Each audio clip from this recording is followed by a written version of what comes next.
Hey guys, I'm Calum Scott and you're watching Quays News. So, back where it all started in 2015, your audition for Britain's Got Talent. And why did you choose to audition with the song Dancing on My Own? I stumbled across the song actually. I mean, I love Robin. I love the original song, and I'd sort of, long story short, been forced into singing by my sister. She overheard me singing in my bedroom and she took it upon herself to enter me into a karaoke competition. She didn't tell me, so I was kind of essentially forced into it. But she ignited this passion in me that I've never had before. I've always loved music and I was a drummer at school, but never sang. I just did the singing in the shower and all that kind of stuff that everybody does. Yeah, so she entered me into karaoke competitions, and I was trying to find my original voice, and I was looking for acoustic songs so that I could have a new flavour to play with, so that I wasn't singing like the original singer. And I'd come across a couple, and there was one that said Dance on My Own by Robin. And I was like, oh my God, I love that song, but it was this beautiful piano arrangement.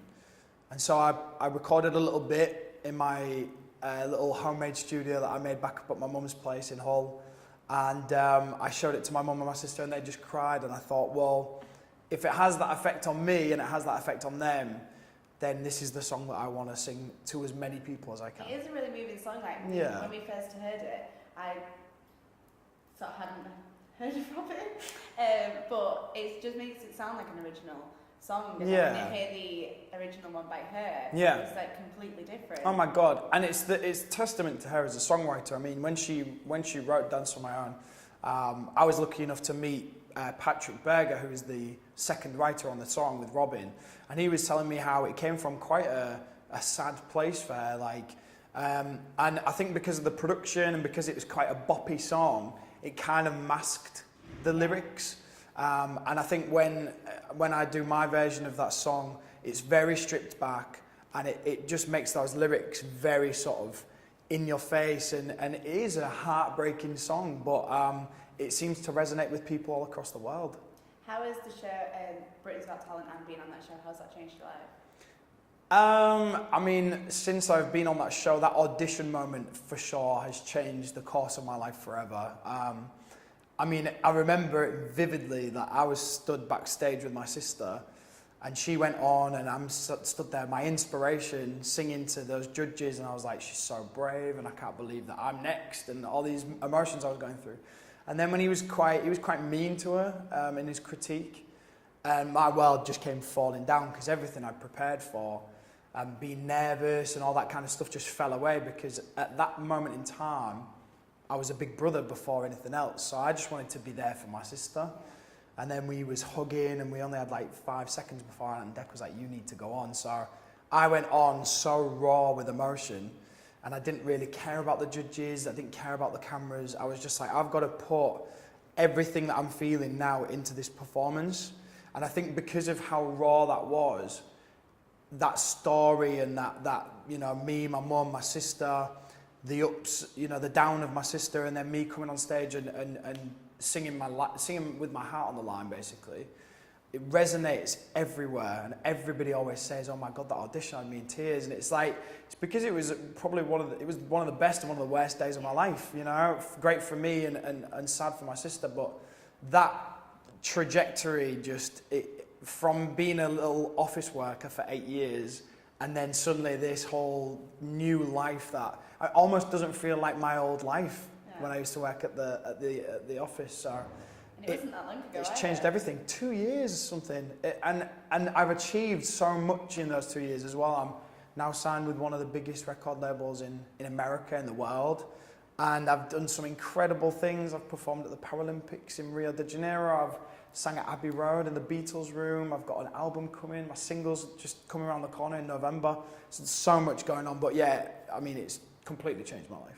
So from the song, obviously, it was written from Robin's perspective and kind of a girl's perspective. When you released it as your own single, what was the reason behind not changing it to your single? Well, I specifically kept the pronouns the same because when I was younger, had a real struggle talking about my sexuality, and was very sort of anti, you know, talking about it publicly. And I think because when I was younger, another really long story short, I'd told my friends at a young age and I kind of was abandoned.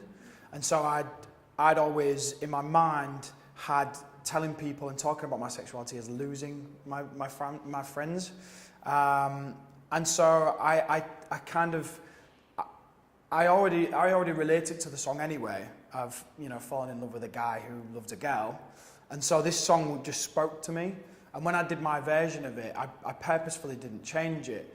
And I think it kind of went a little bit unnoticed for some people. But the gay community specifically, the LGBT community, they latched onto it and they was like, you know, this song has given me so much more confidence and I feel like I can come out and be myself. And the messages I've received has been beautiful. And all because I've kind of given that community a little voice, and and the song did incredibly well all around the world, and that means that message also went across the world as well. So it was important for me to give that voice to the community, and it's also helped me be more confident and accept myself more as well.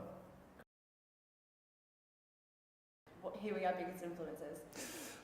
My biggest influence is Adele. She, by far, is one of my idols. I mean, I went to go see her at Wembley, and she just blew me. I was crying through the whole, like, I was a mess, because she's just so in tune with how she feels, and she's not afraid to put that into her songs. And it comes from a very genuine, very human place. We've all been through heartbreak. We've all been through jealousy, and you know, and she sings, you know, from the perspective of all of us and what we've been through. And I mean, her voice is incredible anyway, so that's what blew me away. But how personable she is as well, like how you feel like you could go and get a pint and a kebab with her after the show. Like, she's just so normal.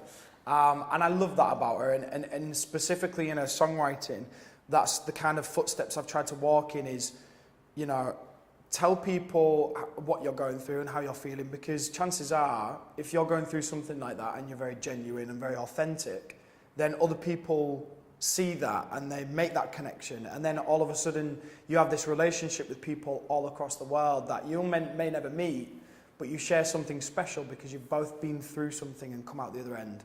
So that my whole album is very personal and comes from my own experiences, but it's written in a way where hopefully we can all share the same experiences. So when, obviously it's only been 2 years and we used to work in your office, are you used to hearing your songs on the radio yet? No.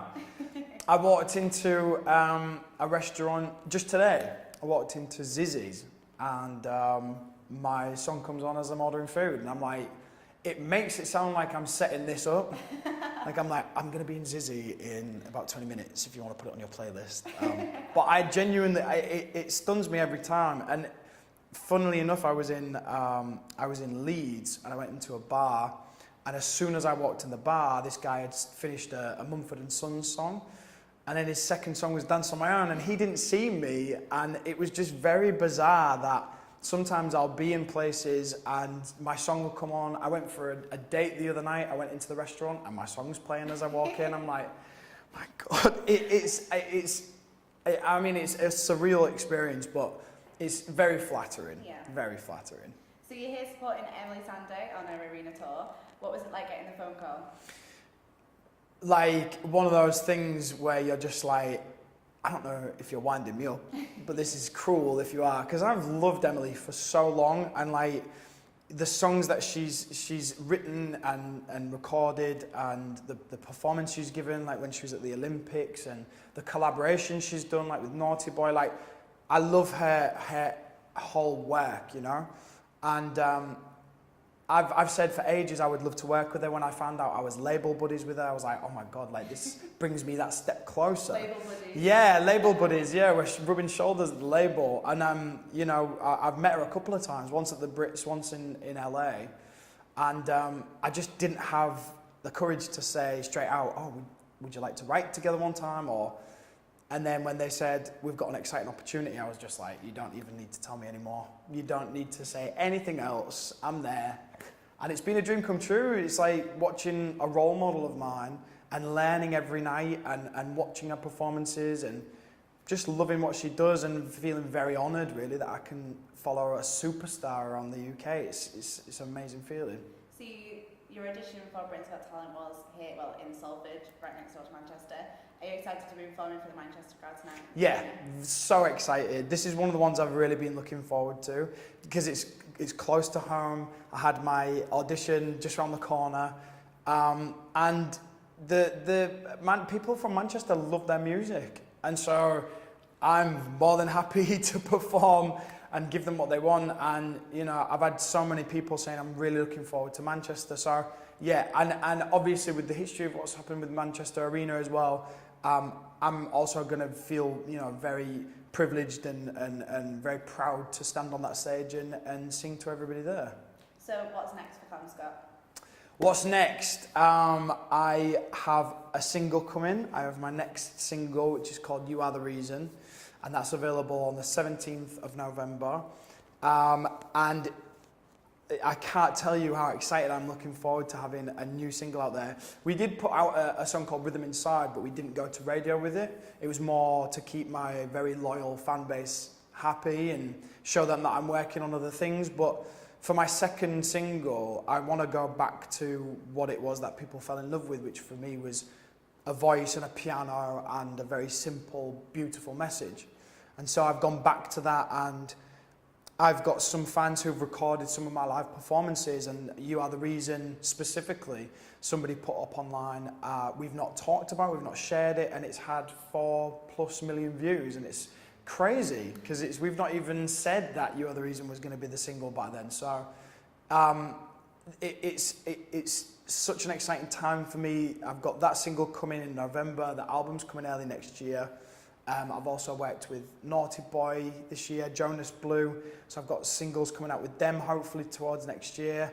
And I've got other people working on my songs as well that I've written that I'm not using for my project. So it's a very exciting time. My mum keeps saying it's the calm before the storm, and I'm like, I feel like I've been riding this storm for ages. I still can't believe all the amazing opportunities I get. So long may this continue. Well, we hope it continues. Thank you. Speaking to us. Thank you very much. Thanks for having me. I'm looking forward to the concert tonight. Thank you very much. Me too. I can't wait.